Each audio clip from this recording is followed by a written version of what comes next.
Hi, this is David, and we're going to continue off where we left off last time. We were talking about the game, the 2-5 no limit hold'em game, where we're coming in with our 100-hand range, and we're raising the pot up to $20. The blinds have been posted. These couple of players have folded, and we raised it up to 20. We've sort of constructed our range with the idea that we want to be unexploitable against someone who's coming at us with 3 bets.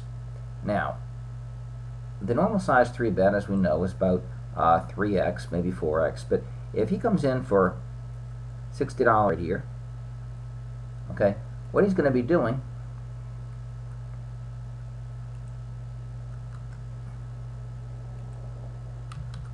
is letting 2.22 to 1. He has a break-even threshold of about 69% holds, so we just need to call a minimum of 31% of the time, and we'll keep him from making an auto profit. In fact, what we'll usually be doing is 4-betting him, so that we don't give him a free roll. The free roll concept is very important. Now, suppose he comes with a very, very large bet. That's what we were discussing yesterday. Suppose he shoves all in. Shoves all in for $500. Now, what we were discussing yesterday is when he makes this huge bet, why do we consider calling with something other than the nuts? It could be for 2 different reasons. We could think that we're going to try to exploit him. We're going to try to pick off bluffs and make money because we think that he bluffs more than optimal. But there's another reason. Suppose we're not trying to exploit him, but we're just trying to keep him from exploiting us. We want to make sure that he can't just push us around with big bets and make an auto profit. Well, is that something we need to be concerned about?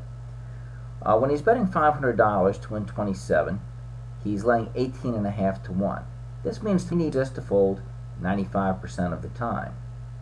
We only need to call about 5% of the time to prevent this auto profit.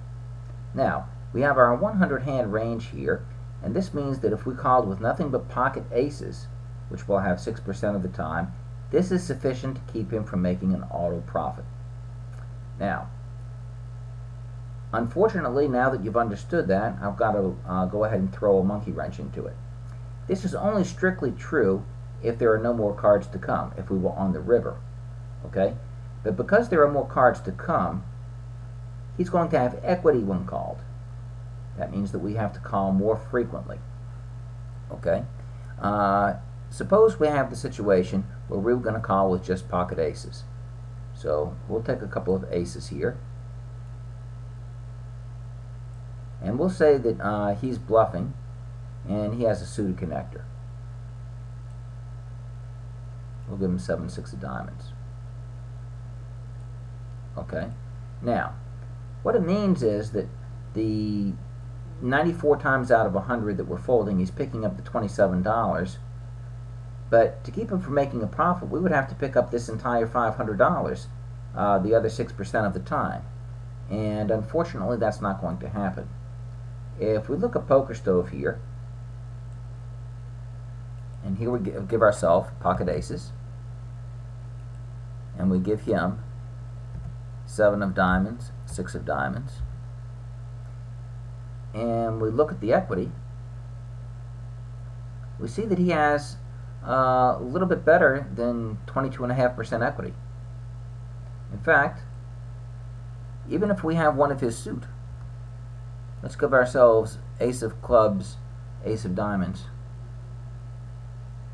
he still has about 22% equity when we call. So this means we're not getting exactly what we thought we were getting. Okay?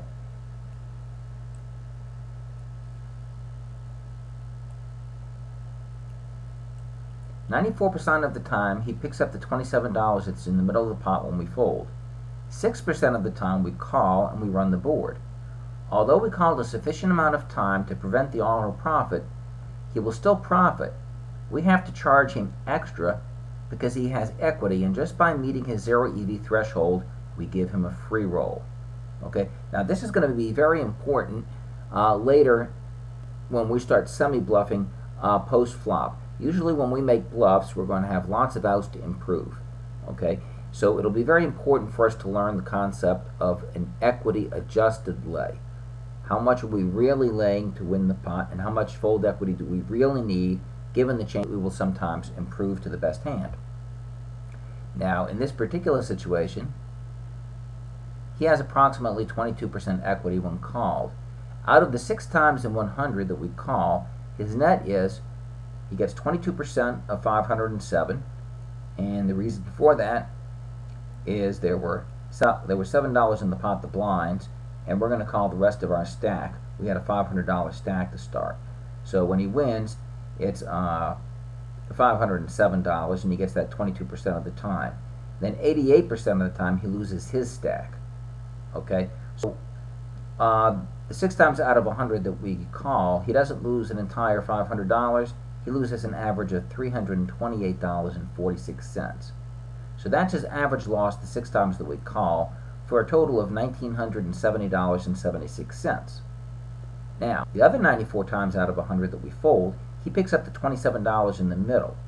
That comes out to $2,538. So, you see right here, he's probably making about $5 or $6 profit per attempt, which for his $500 shove, that's about a 1% profit. We are not calling frequently enough to keep him from making a profit.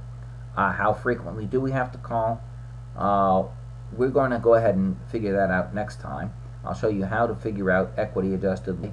But when he's making a great big bet like this, it doesn't amount to a whole lot more. We probably will have to call with our kings maybe half the time, maybe all of the time, but we don't have to get too crazy with it. Okay. The important thing to remember post pre-flop like this is when they're betting very large amounts of money, you do not need to call with anything but premium hands. Okay, even though they're getting the equity when called, they're laying such a big amount and they need to win so frequently that if you, and sometimes queens if they're betting a smaller amount, that's usually sufficient to keep them from exploiting you.